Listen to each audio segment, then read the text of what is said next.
Guys, welcome to another episode of It's All About the Music. Tonight is a very cool, exciting episode. We're going to be ranking the studio albums by Marilyn Manson. Marilyn Manson is her favorite band. Oh yeah. So that was a Bowling for Soup song. Pretty cool, right? Pretty cool. They mentioned Marilyn Manson in their song. Pretty cool, right? Also, that group New Radicals mentioned Marilyn Manson in their song too. Marilyn Manson gets a good bit of attention, or he did at one time. But we're going to be talking about the studio albums of Marilyn Manson. I've got the camera set up not on a pillow this time, but on top of some Uncle Kracker CDs. Ooh, hey buddy, you want to be in this video? Nope, you just want to keep licking my heel. Okay, so we're going to jump right into ranking the studio albums by Marilyn Manson. You guys ready? Let me know in the comments after you like and subscribe what your favorite Marilyn Manson album is, how you feel about the oldest versus the new, and we're going to jump right into it. I don't have many of these physical copies, but I've got my phone ready to go to get you guys some awesome visuals. Okay, because I know as awesome as I am, it's not enough. It's not enough. It's never enough. You guys like The Who? Anyway, Marilyn Manson. First album. I'm starting at the worst, going to the best, as always. Right? That's how we do these. You guys watch these. That's what YouTube is, right? Ranking stuff, countdowns, all that stuff. First off, my least favorite Marilyn Manson album is Portrait of American Family. It came out in 1994, and I'll get you guys a picture in a minute. I'm getting better at these YouTube videos, right? I'm talking faster. I got scripts that, behind the scenes stuff. I'm not looking at it at all. There is the album artwork of Portrait of an American Family. Okay? God bless Wikipedia, right? It's the reason I'm a genius. Honestly, I listened to this one later than all his other records, so maybe it hasn't had time to grow on me yet. But I liked it. I liked it a lot. Just not as much as what the future would hold for Mr. Manson, Mr. Brian Warner, right? Yeah, it was an interesting album. I liked it more than I thought that I would. It just, he hadn't quite figured things out yet. So next up is a later era album in Born Villain, 2012's Born Villain. I did not like the sonic choices that were made on this one, although I did, the one thing that kind of saved it from me absolutely hating it was the You're So Vain cover at the end, featuring guitar work from the one and only Johnny Depp from Nightmare on Elm Street and some pirate movie that you've never heard of. So, yeah, that's a standout track in an otherwise kind of messy record. I don't know if you guys agree. I don't know how any of these performed like financially or sales wise, but this is just by how I feel about them. Okay, Portrait of American Family, and then Born Villain. I'll get you an image of 2012's Born Villain. There we go. Not a great album cover. I feel like maybe Marilyn Manson could do some different things visually. I feel like just his face is getting a little bit old. When he is a very artistic person, I feel like he could do some better music videos, some better artwork on the albums. You know what I'm saying? Okay, Born Villain. Not a good record in my opinion. The next one up is 2009's High End of Low. We're From America and Arma Bleepity Bleep Bleepity Bleep Gettin' were decent singles, but like Born Villain, the sound of this thing was just not my bag. I didn't enjoy the production or anything about this record other than a few decent songs. Overall, it's just kind of forgettable in my opinion. I feel like in 2009 he was kind of struggling to figure out where he was going with things. After sort of the failure, I guess the supposed failure of Eat Me, Drink Me. We'll get to that one later. The high and the low, not really doing it for me. Hollywood. This is the turning point in my ranking. This is where I start to get more positive. So I wasn't a fan of Portrait, Born Villain, The High End of Low. Starting with Hollywood from 2000. It's part of Marilyn Manson's epic trilogy. This is where it gets good for me. This is the trilogy that broke the mold of what 90s and 2000s rock and roll could do and where it could go. And this is a beast to listen to. Very aggressive, very layered, and sonically pleasing and disturbing at once. And I gotta say, I went through a period probably last year where I listened to exclusively Marilyn Manson, just trying to get through this discography. And it took a toll on me. It really did. I usually feel as if heavy and aggressive music, it helps me work out my emotions. But listening to Marilyn Manson for a month or longer without listening to anything else, it really did kind of turn into a negative experience for me. Even though I was enjoying the music, it really did have some negative emotional effects on me. I started to feel bad after a while. I had to go listen to some, Green Day or, Scars on Broadway, something different, maybe even something even more different than those. But yeah, Hollywood is really, really great, really aggressive rock and roll album. And the next one is it's in the same trilogy, Antichrist Superstar from 96. Same kind of vibes, but with more heart bleeding through. Absolutely deranged, and I loved every minute of it. I'm going to have to get you guys an image of Hollywood. You guys forgive me, I'm still learning. There's Hollywood. That was next. We're getting better and better as we go along, right? You always evolve, always improve. So I got to get you a picture of the controversial Antichrist Superstar. Okay. So really liking these albums a lot. The trilogy, really great stuff. Okay, and we've got more of that ahead. Okay, you guys ready for to find out where Mechanical Animals sits on this list? I know that's the one you're waiting for. Next up is probably where my list changes or diverges from other people's list, with the golden age of grotesque. 2003, I was a senior in high school, 18 years old when this came out, and it was one of those records I was just enamored with, hanging out at the mall, listening to it all the time. The singles were fun. The new Bleep mob scene, along with Buzz Buzz and Saint. Truly my kind of music. Like, I felt like Manson was making the kind of alternative rock that I really dug at the time. And really kind of, a sign of the times for 2003. Were you guys around in 2003? Here's some money. Like and subscribe. I'll get Marilyn Manson on you if you don't subscribe. He's old now, but he can still kick your butt if you don't subscribe. Moving on to 2015's The Pale Emperor.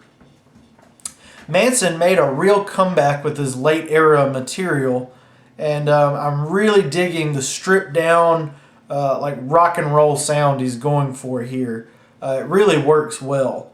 Now we're really getting into what I consider we are really getting into top echelon Marilyn Manson material here,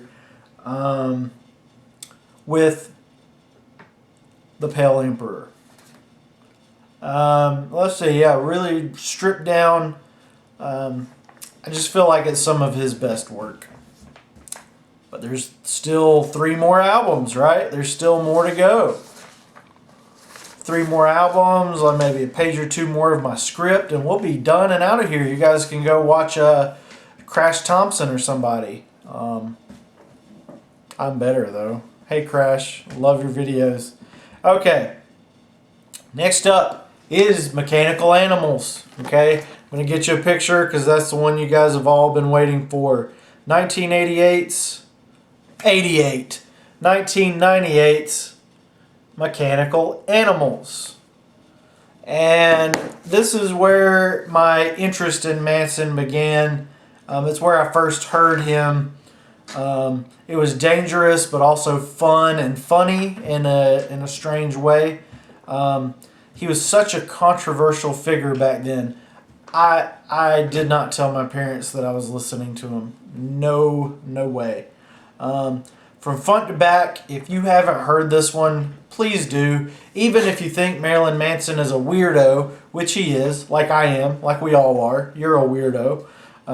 Sorry, you are. Nobody's normal. That would be weird. I would be so weirded out if I met a normal person. But yeah, even if you don't like Marilyn Manson and you're just here out of morbid curiosity, Mechanical Animals definitely has some pop sounds, and it's very interesting, very layered, and very introspective in a certain kind of creative way. There are some fun tunes on here, even some poppy moments. It's truly a classic rock album. If you just want to hear a really classic Marilyn Manson album, I suggest Mechanical Animals. Okay, moving on to 2017's Heaven Upside Down. Like I said earlier with the Pale Emperor, really digging the late era Marilyn Manson. It's where it's at. Really brought some power on this one. His videos have kind of turned into drivel without meaning, but his songwriting has evolved to a new level on this one. An album I can play front to back without skipping a song, which is a rarity in late 2010, 2020 rock and roll records, right? Okay, so now we are going to show you a picture of that one to keep the suspense going. We go to discography, not tour, discography. Discography is one of my favorite words. It's probably my most used word. If you went to my Google searches, along with a lot of other words, you'd see discography coming up the most. We're going to look up Heaven Upside Down. It's his most recent album. There you go. Another kind of boring album cover. Nothing controversial there. Maybe an upside down cross. But that's about it. Not really doing much for the album art community, right? But yeah, that's I feel like that's his last album, or it's his latest album. He's working on a new one, but I feel like he's just getting better and better as time goes by. Although we got to jump back a little bit for my number one pick, and I'm going to get you guys a pick of my number one pick. Before we jump into it, I'm going to blow it up because it is my number one pick. And it is, you guys are going to freak out. You guys are going to kill me. This is my number one Marilyn Manson album of all time. It's the only one I have on my shelf. And we're going to talk about it a little bit, okay? We're going to talk about why it's my favorite. So, Eat Me, Drink Me came out in 2007. It followed Golden Age of Grotesque, which is where I was kind of getting more into getting his records and listening to them. And I'm going to put that down so we can talk about this a little bit more. So I don't think this album was well received. I don't know. Again, I don't know any numbers, but I feel like people didn't like it that much. But that's sort of the punk rock appeal of why I like it, I think. It's warm, it's artistic, and it's all about heartbreak and booze and car wrecks and being a vampire, or the possibility of what would happen if you were. Putting Holes in Happiness is one of my favorite Marilyn Manson singles of all time. Heart-Shaped Box is also up there. Wonderful singles. And the deep cuts on this thing really hold a special place in my heart. Favorite Manson song ever just might be Evidence, which is on this album, Eat Me, Drink Me. Was not a single, but we're going to look at the track listing a little bit. Evidence is number 7. It's 5 minutes and 19 seconds long. But yeah, if this album kicks off with If I Was Your Vampire, Putting Holes in Happiness, The Red Carpet Grave, They Said That Hell's Not Hot is one of my favorites. We're going to go back to the notes a little bit. Yeah, They Say That Hell's Not Hot is a definite highlight, not just from Manson, but from music across the board, altogether. Give it a listen tonight. Watch my video, then go listen, like and subscribe me, then go like and subscribe to Marilyn Manson and listen to Evidence and They Say That Hell's Not Hot. Those are the 2 songs right now that I just recommend you hear if you've never heard Marilyn Manson before. Check those out. That's not what a lot of people would say. A lot of people would say, you know, some popular song. Screw those people. Those people are stupid. Those people are wrong. Don't listen to anybody but me, that dude here, at All About the Music. Chris Norwood here at All About the Music. So, we're moving on. So, I'm just going to keep talking. Okay, if you're up for a rock and roll feud, you've got one here on Eat Me, Drink Me. Okay, with My Chemical Romance of all bands. What could be happening with Marilyn Manson and My Chemical Romance? Well, Marilyn Manson thinks that they're copying him. And he thinks that they stole his sound and his look. So he wrote a song about it called Mutilation is the Most Sincere Form of Flattery, where he steals MCR's penchant for long, stupid song titles. But the song is great. It's about how MCR copies Marilyn Manson's sound and style. I don't really agree with them on that note, but the song is nice. And so my notes here say in video that was totally unscripted. The youth get less bolder, the legends get older, but I stay the same as long as you have less to say. You think that I wouldn't say this, you know that I play this better than you. You.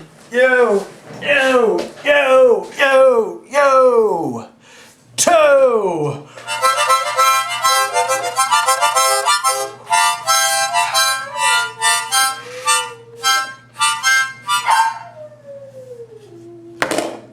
The legends get older, the legends get older. I don't remember the words, but there's something about a boulder, Red Lobster. Okay, Evidence. I was talking about Evidence being one of my favorite songs ever. You're so sudden sweet and your legs knuckle knees. Heads blown clean off, your mouth paid off. Me tell you know it's unsafe and we'll paste over the evidence. You have eyes that turn me on and a body that shoves me to his. Your lips look like they were made for something else, but you just suck my breath. I want your pain to show what I'm ashamed, and I know you're not just what you say to me, and you're not the only moments you're made of. You're so sudden sweet and your ass knuckle knees.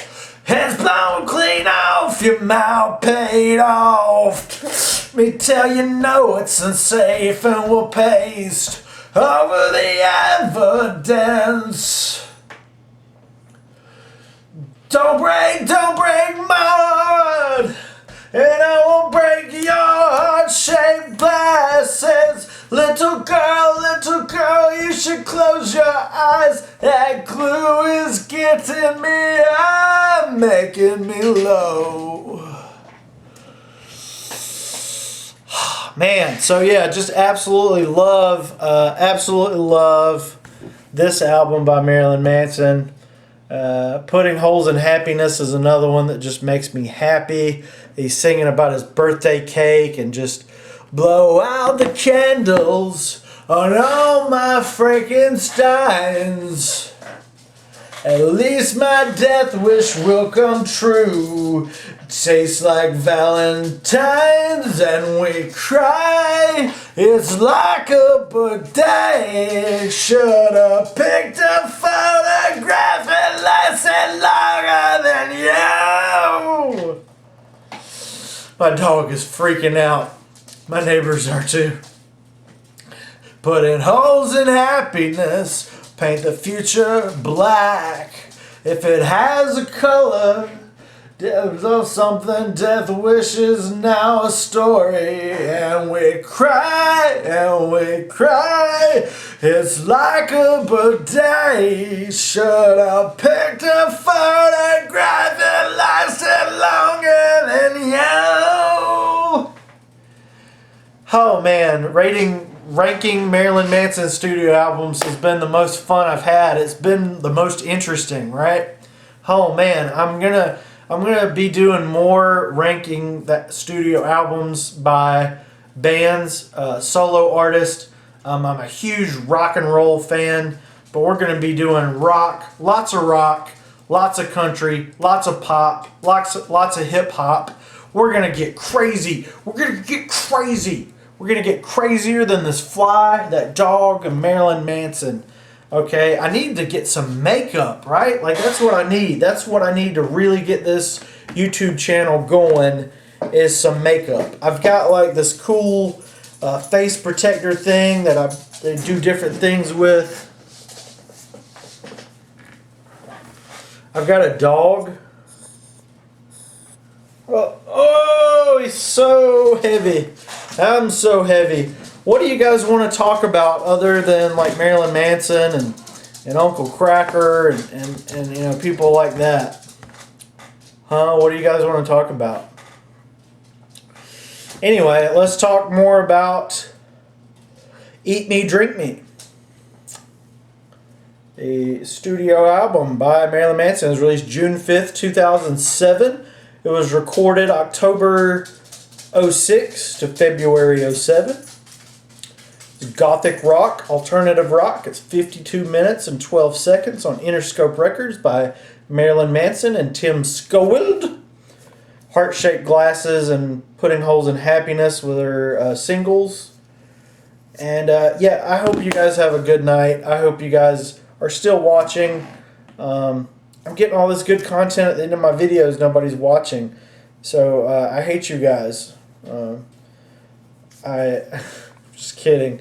I really am having fun doing this. You know, I'm here all by myself, and you know, except the animals and the ghost and such. But I'm the only human being out here. So you know, just please like and subscribe so I can have some human contact. Please, gosh, please. Please? Yeah, like and subscribe!